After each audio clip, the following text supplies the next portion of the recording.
Bienvenue chez l'entrepreneur, ici sur cette chaîne. Si vous êtes nouveau, si vous débutez en entrepreneuriat, si vous avez des questions par rapport à l'entrepreneuriat, vous êtes sur la meilleure chaîne car oui, ici, vous aurez des outils qui permettront de répondre à vos questions car dans cette chaîne, on se sert de ceux-là qui ont déjà réussi et pour la majorité, en partant de rien pour devenir des héros aujourd'hui.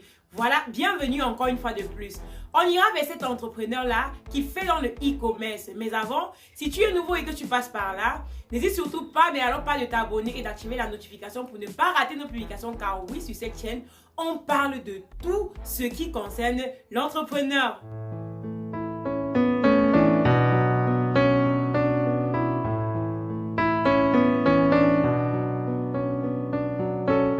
Voilà, bienvenue encore une fois de plus. Aujourd'hui, on ira vers cet entrepreneur-là qui a mis en place un cabinet de e-commerce qui aide les e-commerçants à développer leurs activités à travers le net.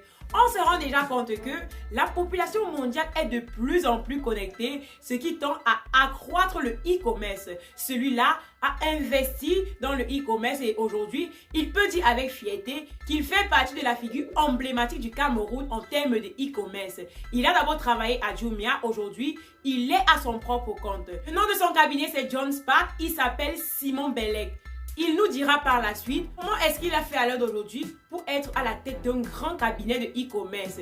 Beaucoup d'entre vous veulent se lancer dans le e-commerce. Beaucoup d'entre vous veulent participer aux activités de e-commerce mais ne savent pas comment faire. Mais restez scotchés car avec lui, vous aurez la réponse à vos questionnements. Maintenant, on ira vers lui pour qu'il nous dise par exemple d'où lui vient l'idée de John Spark. Concrètement? Alors, je le dis tous les jours, je suis rentré dans le e-commerce par effraction parce que ce n'était pas le e-commerce, c'était pas ma vocation à la base. Hein. Si vous demandez à mes parents aujourd'hui ce que je fais, personne ne vous dira. Parce qu'ils vous diront, écoute, je vois beaucoup parler de e-commerce, même pas ce que c'est. Alors, je suis entré dans le e-commerce en 2015, au début de 2015, donc quelques mois ou quelques années après l'implantation de Jumia au Cameroun. De Jumia, oui. Où j'ai eu la chance, effectivement, de faire un peu le tour. On m'a confié certaines responsabilités. Oui, parce qu'il faut le dire, Simon a été responsable de la communication, pour Jumia au Cameroun et en Afrique centrale. Voilà. Donc, on m'a confié beaucoup de responsabilités et surtout, j'ai été au cœur un peu de la publication de beaucoup de rapports. Notamment, j'ai participé à la rédaction, même à la publication du rapport qu'on appelait l'Hospitality Report Cameroun, qui parlait en fait de l'environnement du tourisme et du e-tourisme au Cameroun. Oui. Ensuite, dans un autre projet, on a lancé Jumia Mobile Report, qui donnait en fait les indicateurs sur le marché du e-commerce et du mobile au Cameroun. Alors, ces indicateurs, ces chiffres m'ont permis de comprendre que j'étais dans une mine d'or et que voilà, il fallait qu'on essaie de le booster. Et Jumia était le seul acteur effectivement qui postait. Alors, à la sortie de Jumia, si vous voulez, on en parlera bientôt, il y avait beaucoup d'opportunités qui se présentaient. Est-ce que suivre Jumia dans les pays où il est encore, où il exerce encore, la Côte d'Ivoire, le Sénégal, etc. Est-ce que rester au pays et aller travailler dans des entreprises plus connues, les entreprises de consommation, les grandes enseignes connues, ou alors accompagner, aller même encore plus loin, c'est-à-dire que travailler avec un acteur de e-commerce qui existait, ou alors penser à autre chose. Nous, on s'est fixé pour objectif, on s'est dit qu'il y avait un marché porteur, il y avait une opportunité, et ça pour tout le monde, parce que depuis des années, on dit que le Cameroun n'a pas de e-commerce à lui-même. On s'est dit qu'il fallait faire quelque chose. Et donc, du coup, on a pensé, des amis et moi, à mettre en place un cabinet d'accompagnement qui pourrait donner un coup de pouce vraiment à la croissance et au rayonnement de ce secteur. On se rend compte que l'idée de John Spark est une idée personnelle. C'est une idée qu'il a développée parce qu'il s'est rendu compte en fait qu'au Cameroun, il n'y avait pas de e-commerce propre au pays. Il s'est donc dit, voilà, je vais créer mon propre e-commerce qui va venir révolutionner les choses. Et d'ailleurs, tout ce qu'un entrepreneur fait de façon individuelle ou collective est toujours à féliciter. Maintenant, on ira une fois de plus encore vers lui pour qu'il nous dise comment est-ce que ça marche. Comment est-ce qu'il s'est lancé et qu'est-ce qu'il peut apporter aux e-commerçants qui veulent par exemple se lancer dans le e-commerce? Parce que si à l'heure d'aujourd'hui, vous voulez vous lancer dans le e-commerce, restez juste scotché car lui, il nous donnera tous ces outils-là. Alors, ce que nous on fait, c'est ce que les agences de communication font pour les marques. En gros, c'est que nous, on travaille avec des entrepreneurs qui veulent se lancer dans le commerce électronique. Alors, on leur fournit beaucoup de choses. D'abord, premier des choses, on leur fournit les indicateurs du marché. D'accord. Parce qu'ils ne les ont pas. D'accord? Donc, nous, on les Ça, accompagne c'est vraiment. l'analyse de l'environnement. Voilà, dans l'analyse de l'environnement, parce que e-commerce, ce n'est pas Jumia, ce n'est pas le modèle Jumia. Il y en a beaucoup. Il y a beaucoup de modèles. Vous avez le bon coin, voilà, on en reparlera. Donc, on les accompagne vraiment dans la compréhension des chiffres du marché, dans la modélisation de leur plan d'affaires. Parce que vous voulez vous lancer dans le e-commerce, on vous indique un peu comment construire son plan d'affaires, jusqu'où on va, comment on trouve les financements. Comment même on met en place son affaire. Et ensuite, on les accompagne vraiment dans la communication, dans la mise en place. Et voilà, quoi, comment on appelle ça, la mise en relation avec les partenaires locaux. Voilà, complètement ça qu'on fait. On se rend bien évidemment compte que pour aider les e-commerçants, ils leur fournissent des indicateurs de marché. Ils leur indiquent également comment lancer leur affaire. Bref, ils leur donnent un certain nombre de points qui leur permettront de se lancer de façon spectaculaire, un peu comme lui. Maintenant, on aimerait savoir, est-ce qu'il y a des gens qui le contactent par exemple pour leurs différents projets, car lui, il est déjà assis dans le domaine, il sait de quoi il est question.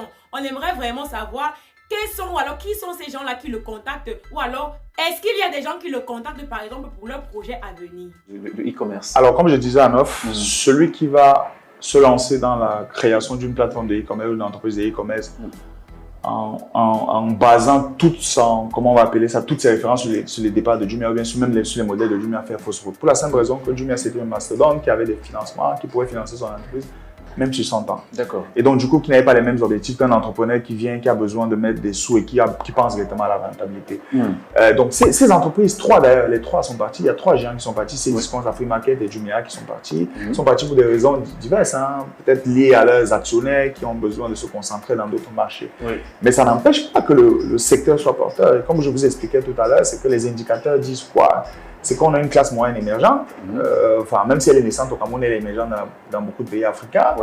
On a une croissance démographique, on a la présence de grands anciens au Cameroun. Donc ces chiffres, et on a un taux de pénétration qui est élevé, donc les Camerounais commencent de plus en plus à consommer Internet. Je vous donne même un chiffre. L'année dernière, le Cameroun était à 7% de sa population Internet qui consommait e-commerce. Wow. C'est des chiffres qui sont énormes.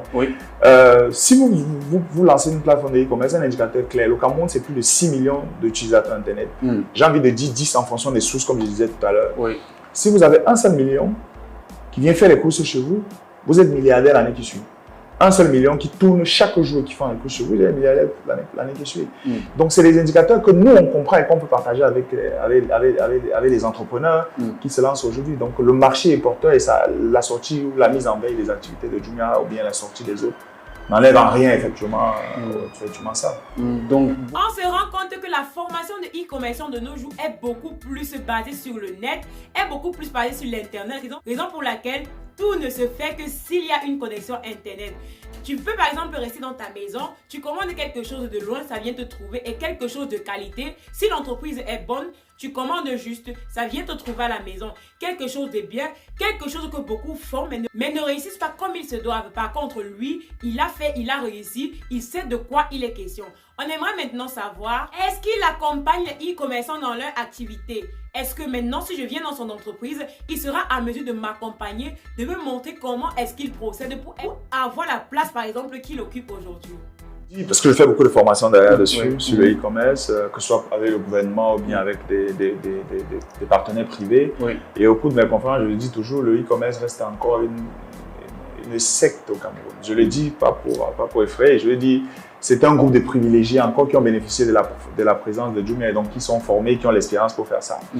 Et donc, chaque fois qu'il y a un entrepreneur ou un acteur qui veut s'installer au Cameroun, il pense d'abord aux employés de Jumia pour pouvoir exercer. Malheureusement, il faut qu'on quitte de cette étape-là. Donc, il faut penser à la formation. C'est pour ça, effectivement, qu'on a mobilisé tous les acteurs, tous les anciens de Jumia qui ont une expertise avérée.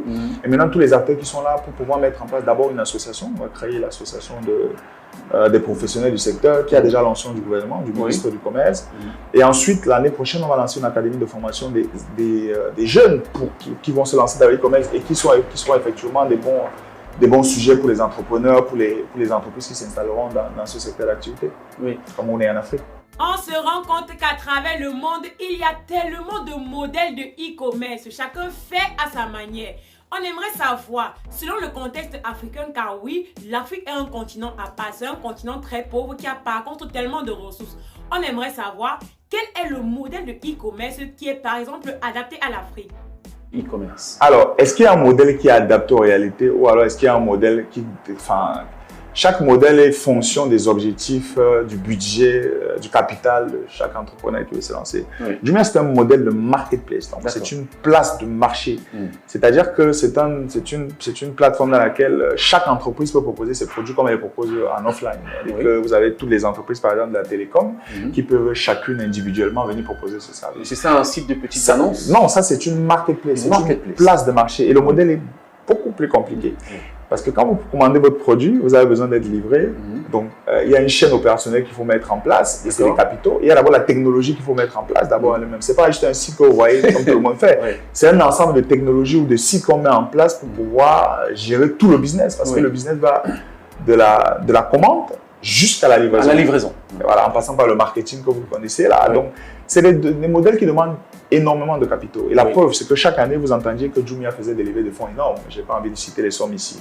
Donc, ce n'est pas que ce n'est pas un modèle adapté, mais c'est que c'est un modèle qui nécessite quand même des capitaux et de l'expertise. Est-ce que nous les avons, ces capitaux-là?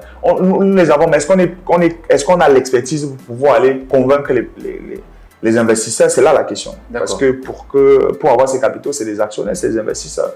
Est-ce qu'on a l'expertise pour aller demander? C'est ça la question. Il doit avoir certainement cette expertise. À côté de ces modèles-là, vous avez le modèle de petites annonces qu'on appelle les classifieurs en anglais. C'est des sites, simplement, vous avez créé votre plateforme, vous faites de la mise en relation. C'est-à-dire que vous avez une caméra. Mise en relation, un client, un vendeur, c'est tout. Le vendeur, j'ai une caméra, je vais la proposer sur ma plateforme, je mets mon numéro de téléphone. Le responsable de la plateforme n'intervient même pas dans la transaction parce que le numéro de téléphone est là et ça se passe en dehors de lui. Donc ça, c'est un modèle que tout le monde peut faire. D'accord? Vous avez même le plus petit modèle qui existe déjà qui s'appelle les réseaux sociaux. Vous avez des jeunes qui viennent, qui commencent à construire leur communauté et qui penseront demain certainement à mettre en place des plateformes. À côté des deux modèles, vous avez des boutiques en ligne. C'est-à-dire que je suis MC Business TV, j'ai mes caméras par exemple à proposer, je crée ma boutique et je vais proposer là-dessus. Donc, ce n'est pas le même modèle que les marketplaces, c'est plus simple. Donc, je mets mes numéros de téléphone, je peux même livrer à domicile. Donc, il y a beaucoup de modèles. Arrivé au thème de notre émission, on se rend tout simplement compte que l'Afrique a un incroyable talent. On se rend compte que les gens se servent d'idées qu'ils voient ailleurs. Les gens improvisent leurs propres idées pour être des maîtres d'entreprise. On se rend compte que le e-commerce a pris le dehors. Si vous voulez vous lancer, n'hésitez pas. Restez scotché sur cette chaîne car ici, vous aurez tous ces outils-là en partant de ceux qui ont réussi pour devenir des grands demain. Maintenant, en revenant à notre vidéo, on se rend compte que on ne peut rien faire sans connexion. On ne peut rien faire sans Internet. Raison pour laquelle les génies du net se sont mis dehors. Ils ont dit, ok, qu'est-ce qu'on peut faire pour satisfaire la demande de la clientèle? Ils ont créé le e-commerce qui est une plateforme qui permet de satisfaire les besoins des clients étant à distance. Voilà, c'était tout pour aujourd'hui. Ça vous a plu? Max de pouces bleus. Sinon, dites-nous en commentaire. Dites-nous également en commentaire les sujets que vous aimeriez qu'on aborde les prochaines fois. Surtout, mais alors surtout, si vous êtes nouveau et que vous passez par là, n'hésitez pas de vous abonner sur cette chaîne car ici, vous aurez tous les outils concernant l'entrepreneuriat au Cameroun, en Afrique et même dans le monde entier.